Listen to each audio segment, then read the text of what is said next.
Graça e paz a todos os irmãos do Discipulado Sem Fronteiras. Estamos aqui nesta noite para darmos continuidade ao nosso ensino, ao nosso estudo, a qual estamos abordando então os 10 mandamentos do Senhor. E nesta noite nós vamos dar continuidade com o segundo mandamento, a qual diz em Êxodo, capítulo de número 20, versículo de número 4 ao 6, a parte A: não farás para ti imagem de esculturas. Então nós vamos falar sobre esta temática, aonde nós a vimos na aula passada. Por exemplo, entre os 10 mandamentos, nós temos então o primeiro, Êxodo capítulo 20, versículo de número 3. Não terás outros deuses diante de mim. E sobre esta temática nós falamos aí, na primeira aula, abordamos este assunto, falando um pouco sobre o contexto de Canaã, para nós podermos introduzir aos demais mandamentos, a qual estavam então se encontrando o povo de Israel, que estava saindo do Egito e que estava por 40 anos no deserto, e agora estava então para adentrar na terra prometida, e com isso então nós observamos que para se tornar uma nação, nós falamos lá na primeira feita, que precisava de 3 elementos básicos. O primeiro, precisava de ti farei uma grande nação, Deus fala a Abraão, e aí nós observamos que precisava de povo. Agora eles estavam cativos no Egito. Depois precisava de lei, e agora quando eles estão indo para Canaã, no Monte Horebe, Moisés recebe os 10 mandamentos, 2 tábuas, 10 mandamentos, para então, dali vinham os 613 preceitos da lei, consequentemente toda a Torá, que nós temos como Pentateuco, e aí então nós observamos que o desenvolver de toda a Bíblia Sagrada. E aí com isso eles estavam então para entrar em Canaã. E aí nós vamos observar que precisava do terceiro elemento, que era então ter terra, solo pátrio. Com isso nós observamos então que o segundo mandamento vai dizer: não farás para ti imagem de escultura. E dentro daquilo que nós já falamos a priori, dos deuses cananeus, da cultura cananeia, lá também de Levítico capítulo 18, onde menciona que não é para o povo de Israel se misturar tanto com os deuses a qual eles saíram do Egito, como também a qual eles iriam entrar em Canaã. E com isso, para não se tornar um povo idólatra, até porque o povo, as religiões, os povos antigos, eles eram, na sua grande maioria, eram politeístas, acreditavam em vários deuses. Com isso, nós observamos então no segundo mandamento: não farás para ti imagem de escultura. Nós temos o terceiro, no versículo 7, não tomarás o nome do Senhor teu Deus em vão, que será a próxima aula. Depois nós temos o quarto mandamento: lembra-te do dia de sábado para o santificar. Um assunto extremamente importantíssimo para nós que estamos trabalhando esta temática, para então nós aprendermos mais sobre esta questão do sábado para os nossos dias. O quinto mandamento está no versículo 12. Honra teu pai e a tua mãe, para que se prolongue os teus dias na terra que o Senhor teu Deus te dá.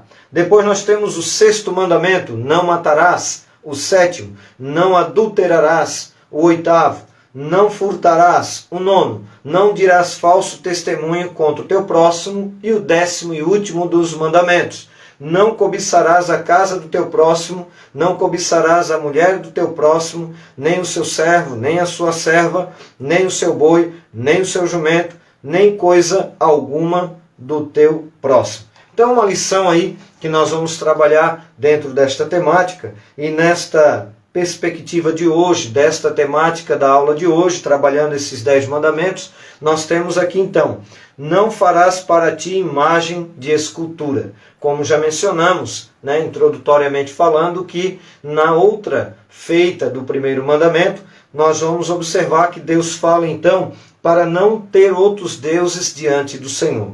E aí na nossa introdução eu coloquei o seguinte: o primeiro mandamento estabelece a adoração somente a Deus e a mais ninguém. Então isso, nós que conhecemos a palavra do Senhor, nós sabemos muito bem desta questão e da valia dela para o Novo Testamento. Com isso, nós vamos ver então a ordem do segundo mandamento é para adorar a Deus literalmente, sem mediação de qualquer objeto. É por isso que Jesus falou à mulher samaritana no poço de Jacó: Deus é espírito e importa que os verdadeiros adoradores o adorem em espírito e em verdade. Então nós observamos que Jesus, ele fala então à mulher samaritana que Deus é espírito. E quando ele fala nesta afirmação que Deus é espírito, logicamente ele já está nos dizendo que Deus não pode ser representado por nenhuma imagem, por nenhum ídolo, humanamente falando, algo que seria material. Então, se Deus é espírito, ele não tem uma forma materializada, ele não é material, ele não tem um corpo físico, mas sim pode ter um corpo espiritual, porque ele é o criador de todas as coisas. E aí nós observamos, ainda na nossa introdução, a idolatria é o primeiro dos 3 pecados capitais da tradição judaica. Veja só. Então, o primeiro, idolatria. O segundo, a impureza. E o terceiro, derramamento de sangue. Que nós, cristãos, devemos nos abster da contaminação dos ídolos. Lá em Atos, capítulo 15, versículo 20, onde vai falar então do primeiro concílio que foi em Jerusalém da igreja nos seus primórdios. Nós vamos também observar aqui então a palavra idolatria, o termo empregado aqui para imagem de escultura em Êxodo capítulo 20, versículo 4, a qual nós lemos, e Deuteronômio, que é a repetição da lei. Moisés então está repetindo a lei para o povo de Israel, para então adentrar em Canaã, sabendo que ele não entra, mas ele faz a repetição da lei juntamente com o povo. E o termo é Pesel, tá?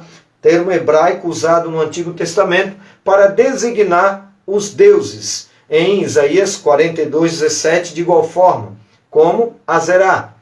E aí nós temos a divindade dos cananeus, segundo Reis, capítulo 21, versículo 7, na tradução da Bíblia Teb. E aí nós vamos observar então, sobre a questão da idolatria, esses ídolos eram esculpidos em pedra, madeira ou metal. Nós temos algumas referências bíblicas, mas nós vamos fazer uma aula bem objetiva e sucinta. E aí nós temos aqui, na Septuaginta, que é a primeira tradução do hebraico para o idioma grego, lá no século 3, 2 a.C., no período interbíblico, nós vamos observar então que nessa tradução do hebraico para o grego, que é a primeira tradução, Pesel, quer dizer do hebraico, ídolo, vai ser então traduzido pela palavra grega eidolon, tá? Ídolo, a mesma usada no Novo Testamento. Por exemplo, 1 Coríntios, capítulo de número 10, versículo 14, 1 João, capítulo 5, versículo 21. Depois nós vamos ver então aqui, ídolo é um objeto de culto visto pelos idólatras como tendo poderes sobrenaturais. A imagem é a representação do ídolo. Então, só para nós pontuarmos aqui algumas terminologias introdutórias, para nós então já caminharmos para a nossa lição de hoje e concluirmos ela de forma objetiva. Veja bem, nós temos aqui também o termo idolatria, vem da junção de eidolon, do grego, ídolo, mais latreia. O que é latreia? Latreia é serviço sagrado, culto, adoração. A idolatria é a forma pagã de adoração a ídolos, de forma de adorar e servir a outros deuses ou qualquer coisa que não seja Deus verdadeiro. Então nós podemos ver então aqui que Deus proíbe em Deuteronômio 4, 12, 15, proíbe adorar o próprio Deus verdadeiro por intermédio de qualquer objeto. Olha só. E para concluir essas terminologias, nós temos então aqui a palavra hebraica para semelhança, para não fazer nada semelhante, o que está no céu, na terra e assim por diante. A palavra hebraica é temuná. A palavra temuná, aparência, representação, manifestação, figura. Sua ideia básica é de aparência externa, ou seja, uma imagem vista numa visão. Então, mostrando aqui esta proibição a qual Deus faz através do segundo mandamento. O primeiro mandamento, não terás outros deuses diante de mim. O segundo mandamento, não farás para ti imagens de escultura. E aí nós vamos observar aqui Deus proíbe terminantemente o uso de imagens idolátricas, a qual nós aqui já de antemão já fizemos algumas apresentações, por exemplo, etimológica, para que possamos então caminhar sobre o tema de forma bem objetiva. Deus é Espírito, como aqui já mencionamos também introdutoriamente. Deus é Espírito e importa que os verdadeiros adoradores o adorem em espírito e em verdade. Nós temos também aqui, veja só, então não há como adorá-lo por meio de imagens. Como aqui já mencionei também de antemão, segundo as terminologias, até mesmo da questão da semelhança, e também ali mostrando que o próprio Deus não pode ser adorado por uma representação, por um poste ídolo, como você pode observar, por exemplo, no Antigo Testamento, a palavra terafim. A palavra terafim vai trazer a ideia de ídolos do lar, postes ídolos. Então, mostrando que Deus não pode jamais ser representado por uma imagem e nem também adorar outros deuses, porque estaria então ferindo, desobedecendo ao primeiro e também ao segundo mandamento. E aí nós vamos ver aqui, nas culturas politeístas era muito comum o uso de imagens de esculturas como forma de adoração. Também falamos aqui de forma introdutória que os povos, as culturas pagãs, eram na verdade politeístas. Tinham vários deuses, várias divindades, a qual eles adoravam através de imagens. E aí nós vamos ver também a abominação ao Senhor, a idolatria. Ou seja, ter ídolos e ser idólatra. Deuteronômio 7:25. Querer adorar a Deus por meio de imagens visíveis é falta de fé. Olha só, falta de fé, tá? Pois Cristo é a imagem de Deus. Então, quando nós observamos, por exemplo, ele é a revelação máxima de Deus, porque ele é o próprio Deus encarnado.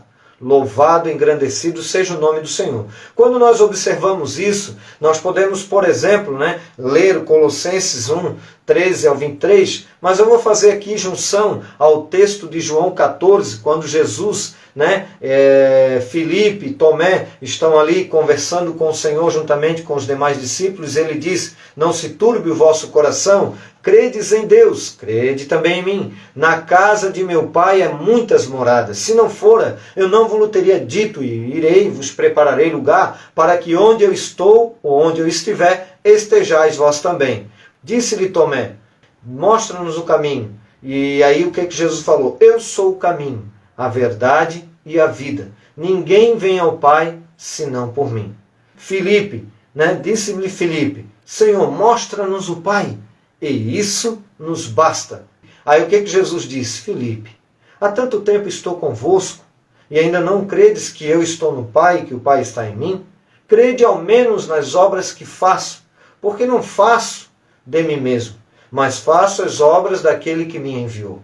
Em outras palavras, se nós queremos conhecer a Deus, nós podemos conhecer através de Cristo Jesus, que é a revelação máxima para o ser humano, do próprio Deus encarnado conosco, vendo as necessidades do povo, vendo a necessidade do ser humano, o vazio da alma, e tendo palavra para que possa preencher os nossos corações. E aí nós observamos, na vida de um cristão, um ídolo é tudo que ocupa o primeiro lugar em sua vida e em seu coração. Então veja que agora na graça, a abrangência deste mandamento e a aplicabilidade do mesmo é mais abrangente, porque qualquer coisa pode ser agora tomar o lugar de Deus. Então isso é idolatria. Então aquilo que nos atrapalha de servirmos a Deus e que pode estar tomando as diretrizes do nosso coração ou sendo maior do que Deus em nossas vidas, isso é idolatria. Então no Novo Testamento abrange até porque no Antigo Testamento nós observamos que ficava mais restrito a questão do poste ídolo, a questão dos ídolos do lar, como os terafins, né? E assim por diante.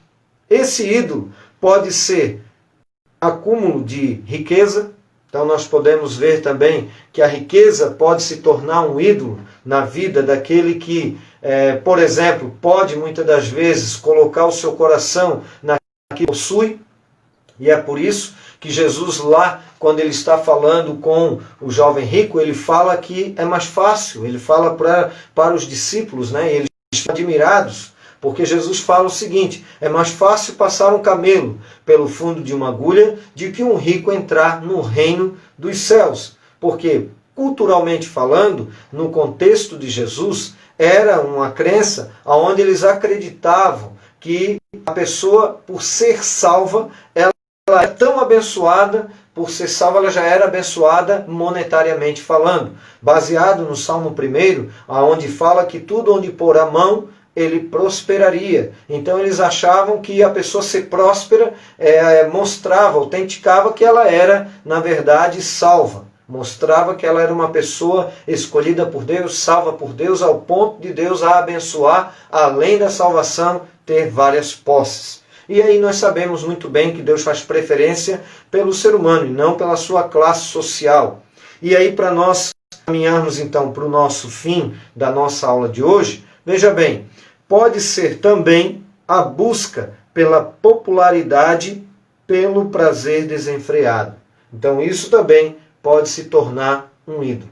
Nós sabemos muito bem que este assunto é um assunto muito extenso. Na verdade, nós poderíamos entrar aqui em vários elementos sobre a questão da idolatria, sobre a questão de várias situações e vários desdobramentos, mas para nós fazermos uma aula mais sucinta, objetiva, trabalhando algumas questões etimológicas do Antigo Testamento, da palavra em si, depois trabalhando um pouquinho sobre o contexto histórico-cultural do Antigo Testamento e também adentrando como desdobramento para o Novo Testamento.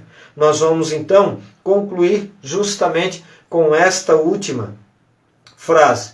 Pode ser também a busca pelo prazer desenfreado. Então são situações que com certeza estarão contrários à vontade de Deus e ela acaba adentrando de uma forma de idolatria na vida do ser humano. Então nós vamos orar, agradecer a companhia de todos que aí estão conosco e que Deus possa abençoá-los de uma forma toda especial em nome do Senhor Jesus.